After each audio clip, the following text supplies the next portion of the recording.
Okay, so please try this problem once.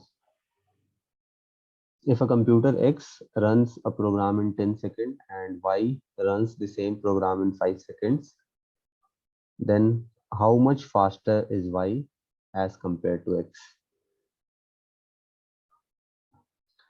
You can send your answer in chat box. It will just take one minute.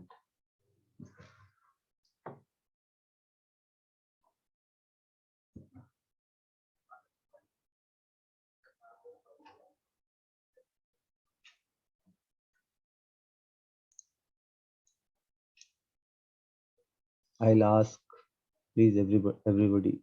It is actually an oral question, but you can write also. You have to tell me the answer in chat box.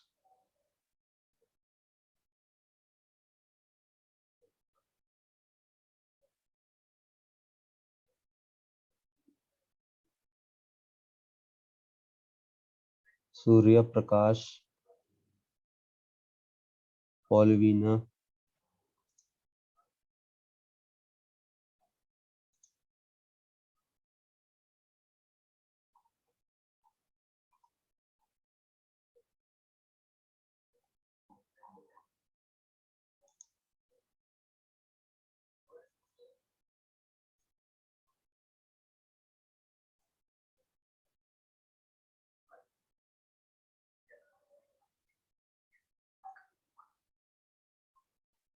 Okay, good. Charu, Sajat, good. Ankit Jaiswal.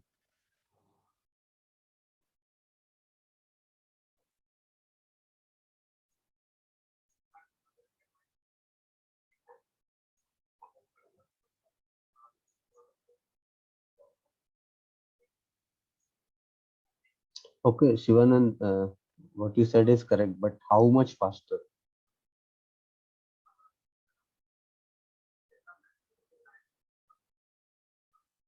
Pratishtha.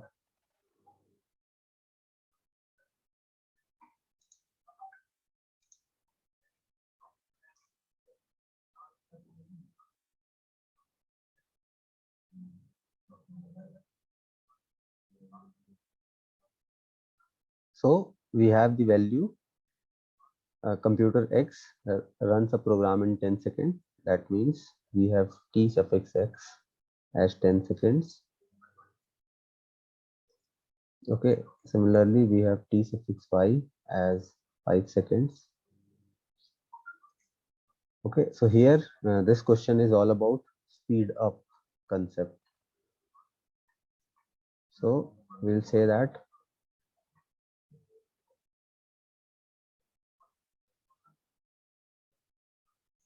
performance of x by performance of y is nothing but reciprocal of the values of the execution time. That is, ty will be in numerator and tx will be in denominator. So the value is 5 by 10. So you can say, okay.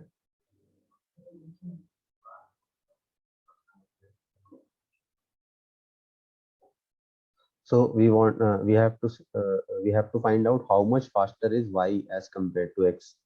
So I'll take it there. So it is performance of x is 1 by 2, this one. So 2 times performance of performance of y is 2 times performance of x. Is it clear, students? Any doubt?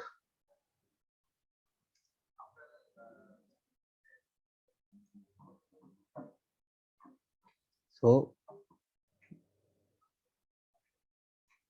Charu and Sajat, you were right. Shivanand, you calculated. You can see the calculation.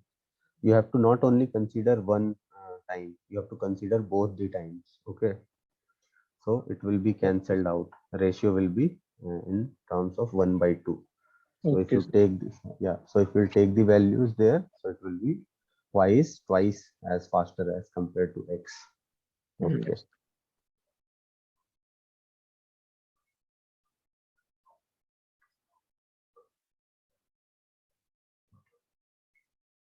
Same thing they have done here.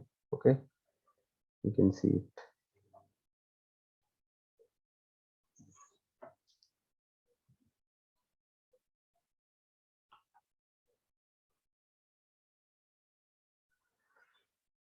Okay, so what about this problem? In a computer, the clock speed of processor is 4 gigahertz. Suppose you are executing a program with 100 instructions and each instruction require 1.2 clock cycle to complete. What will be the execution time for the computer in nanoseconds? Okay, so here you have to keep in mind about the formula n into s, okay, upon r. So this rate was in hertz. This n, we usually denote n for number, so that way you can understand, that way you can remember this keyword about this n. So it will talk about the number of instructions. Okay, so this is the number. Okay, each instruction requires 1.2 clock cycles to complete. Okay, so what about this 1.2 cycles? Okay, so it will come here.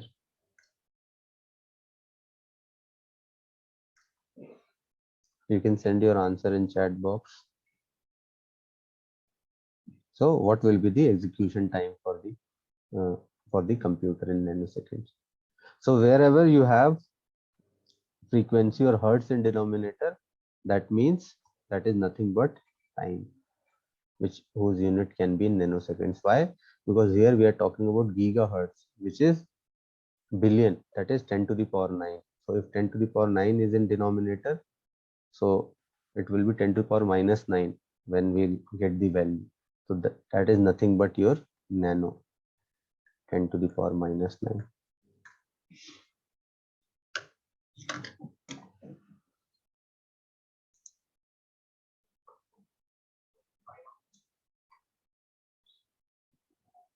Okay, Kamesh, Jayesh and Charu. Okay,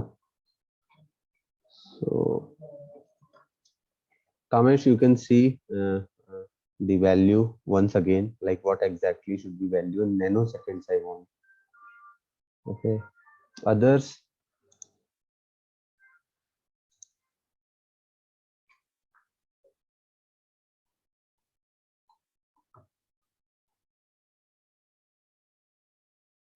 D. Lohit Kumar.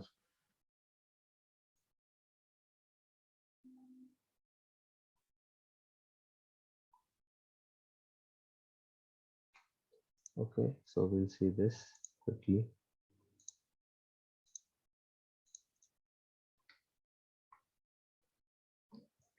Okay, so this particular number of instructions. Okay, that is n is 100. Number of clock cycle required per instruction is 1.2. 1.2. Clock speed.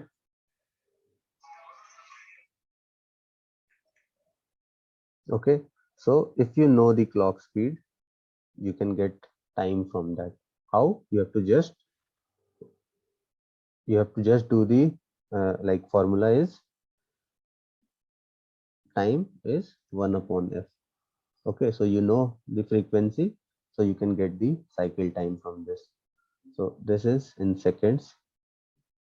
Now CPU execution time, IC, that means they're talking about this n multiplied by CPI, that is S, so n into S, into clock cycle time, they're saying. Okay, so what we did, we used this n into S upon R.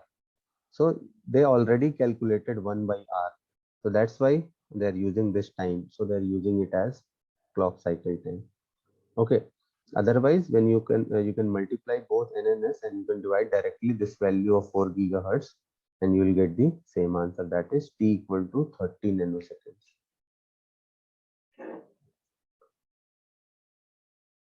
Okay, so Charu Pratishtha, good.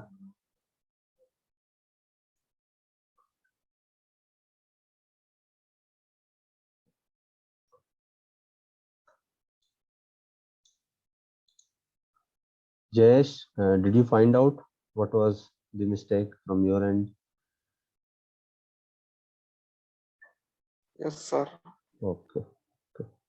Okay. So you have to be very specific. Why? Because they have already given in this question that they want answer in nanoseconds. Okay. So that's why you have to change your answer in terms of nanoseconds.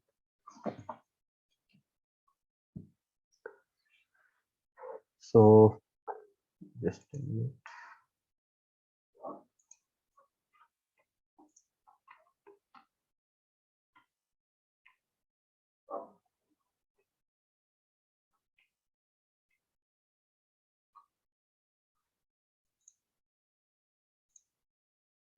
So these are some of the very important factors that affect the computer performance.